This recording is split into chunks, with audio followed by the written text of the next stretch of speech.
এদিকে বাংলাদেশের সংখ্যালঘু নির্যাতন নিয়ে তুলসী গ্যাবার্ডের অভিযোগকে গুরুতর বলছেন পররাষ্ট্র উপদেষ্টা ডক্টর তৌহিদ হোসেন।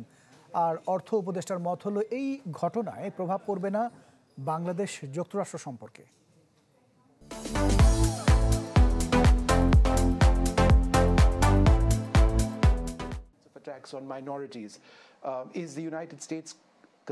বিশ্বের বিভিন্ন দেশের গোয়েন্দা প্রধানদের সম্মেলনে অংশ নিতে নয়াদিল্লি সফর করছেন মার্কিন ন্যাশনাল ইন্টেলিজেন্সের পরিচালক তুলসী গ্যাবার্ড।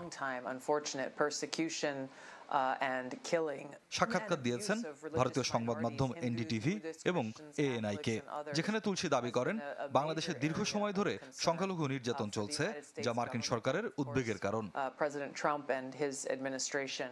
গ্যাবার্ডের এ মন্তব্যে অন্তর্বর্তী সরকার তাৎক্ষণিক প্রতিক্রিয়ায় উদ্বেগ জানিয়ে বিবৃতি দেয়।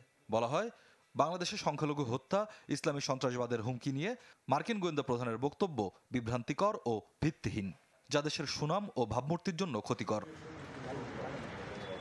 তুলসীর মন্তব্যকে গুরুতর বলছেন পররাষ্ট্র উপদেষ্টাও।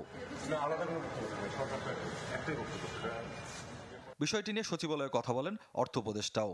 সরকারি ক্রয় সংক্রান্ত উপদেষ্টা পরিষদ কমিটির সভা শেষে সাংবাদিকদের তিনি বলেন, তুলসী গ্যাবার্ডের মন্তব্যে ঢাকা ওয়াশিংটন সম্পর্কে কোনো প্রভাব ফেলবে না।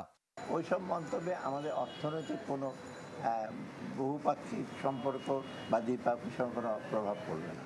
আর ধর্ম উপদেষ্টা জানান, সংখ্যালঘু নির্যাতন ঠেকাতে সরকার সজাগ রয়েছে।